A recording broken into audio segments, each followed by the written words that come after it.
Hi, my name is Trevor Stayer. I'm a baking instructor here at NAIT. And today we're going to show you how to make a paper piping cornet, and we're going to use those to decorate some gingerbread cookies with some different techniques. To make my paper piping cornets, I'm going to use some silicone baking paper that we use in the bake shop normally, and it's 16 inches by 24 this way. Okay, I'm going to start by folding this into my triangular shapes now. I'm going to use the back edge of my knife to make a really nice crease in the paper.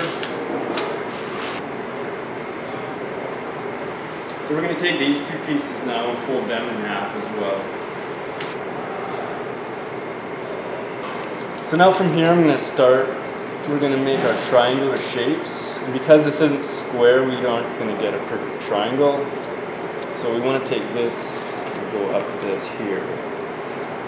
So between here and here we have a right angle. So we're going to crease that again.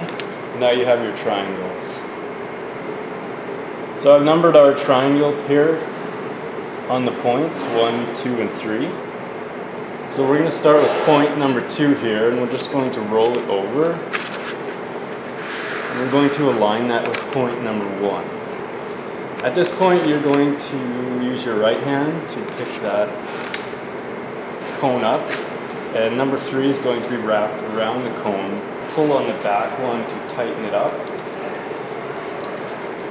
and you'll see the tip come to a very fine point. Now what we want to do is take these top two points and fold them into the cone, and we're going to crease that really nice. On the back of the cone you can see where the paper overlaps. We're going to make one small little tear on either side of that, and we're going to fold that into the cone again. And that's going to prevent your cone from falling apart when you go to use it. So to decorate our cookies, we're going to use some royal icing, which I've already prepared here. You always want to keep a wet towel on top of your icing to prevent it from drying out. For my consistency, I'm a little bit stiff, but not too stiff. To fill our cone, I'm going to get some icing on the spoon. Make sure it's not dripping off. And I'm going to hold it just above the cone and let it drop into the bag. So that's a good amount there. What you don't want to do is wipe the spoon off onto the edge of the bag like I just kind of did there, because that's going to create a mess for you. So to seal your bag now, you're going to fold it this way. I'm going to fold it over once, like so, and then I'm going to take each corner and fold that in as well. And I'm going to keep folding down until I've got some pressure on the bag. Now to pipe with this, you always want to hold one thumb on top of the fold there and have 2 on the back. You never want to squeeze like this, because you're going to have icing coming out both sides of the bag. So we're going to cut our tip now to the size we want to outline our cookie. So I'll take the scissors and rest it up against the tip of my finger so I can get a good feel of how much I'm going to cut off the tip of the bag. I'm just going to give it a little squeeze back into your bowl of icing, and that's going to get rid of any air pockets that might be in your piping bag.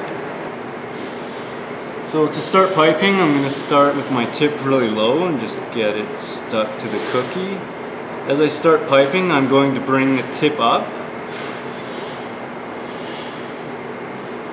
and just want to let it drop into place, because the icing is going to follow the movements of my hands. Another point to note is you want to use 2 hands when you're doing this. It's going to help with your steadiness. When you get closer to the end, you can stop squeezing out the icing, because you know you have enough left to close that up.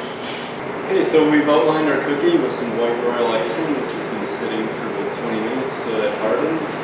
And now we're going to fill in the center with some green royal icing that I have thinned down quite a bit, which is called run icing. I'm going to go around the outside first.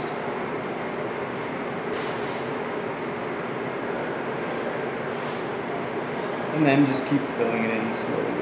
If your bag starts to get low on icing and it starts to get, just keep folding down the top of the icing like a tube of toothpaste so you can keep pressure on it and the contents will continue to flow out of the tip. So our cookie's been sitting overnight and it's nice and dry now, as you can see. I'm going to continue decorating using our paper piping cone again, which is full of white royal icing. I'm just going to start by piping some dots. Before my icing starts to set or get too hard on me, maybe I'll come back and place a few of my candies.